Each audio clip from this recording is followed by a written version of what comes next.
The dynamic-maturational model of attachment was developed by Patricia Crittenden, and it's a further development of the basic models of attachment that we're probably more familiar with.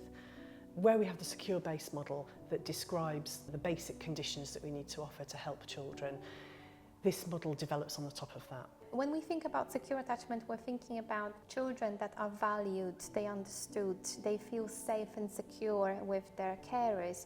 What this means is that they know that whatever happens, there is an adult that they can come to when they feel distressed. They know that they can be consoled, that they can be understood, that there's an adult who can help them cope with their feelings. And at the same time, because they have this safe haven, what is the parent really, they can go and explore. And so they know that they can leave the carer, they can be interested in their lives, they can be fascinated with things and explore their own interests, but they know that if anything happens, they can always come back and that the carer is going to be there whenever they need them. Insecure attachment is different. Those children have not received those experiences of having a carer who is attuned to them, who is consistent with their approach, who is available to them for different reasons.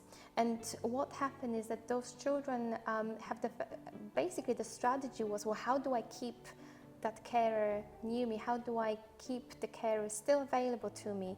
And they can do this by applying two different strategies. Some of them are going to suppress their own kind of thoughts and feelings because it's just too dangerous to express their distress to carers. And so they know that it's not going to work, so it actually might get me in trouble, so I'm just going to hold everything in and I'm going to try and sort it out for myself. Some of the different variations that we might see on this side of the spectrum are children who might really idealise their birth parents and really struggle to find their anger for some of the things that have happened to them, or they might alternatively seem very, very cool and detached, or they might be incredibly preoccupied and actually really quite astute about other people's emotional states, but relatively unaware of their own, or unwilling or unable to verbalise their own emotional states. They might also appear to reject care from other people, preferring to be the person that's doing the caring. That feels like a much safer option.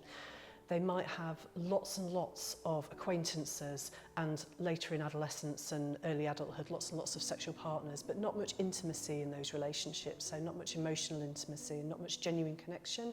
Another couple of forms that this can take is to believe against all of experience that somehow the people that abuse them are going to come and rescue them. They might develop the ability to kind of change themselves to fit whoever they're with and what they think that person's expectations are.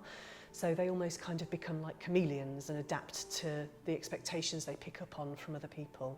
The other side of insecure attachment is where we have children that they've learned that they have to suppress their thinking and they have to kind of up their emotional side of who they are to keep the carers engaged or get their attention and so on. So typically children who have learnt that in order to keep their caregivers close and engaged, that they have to amplify their distress or exaggerate their distress. It's an attachment strategy that really works by evoking strong emotion in the adults around them. So once children have learned their strategies, they're going to be using them over and over again.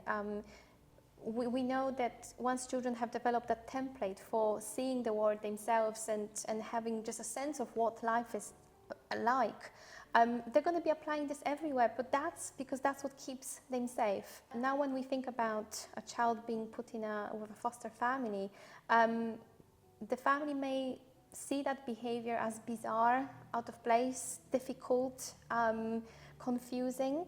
And that is because what may be happening is that the child might be inviting the carer in a very unconscious way into that dance of attachment where something from the child's past is being replicated.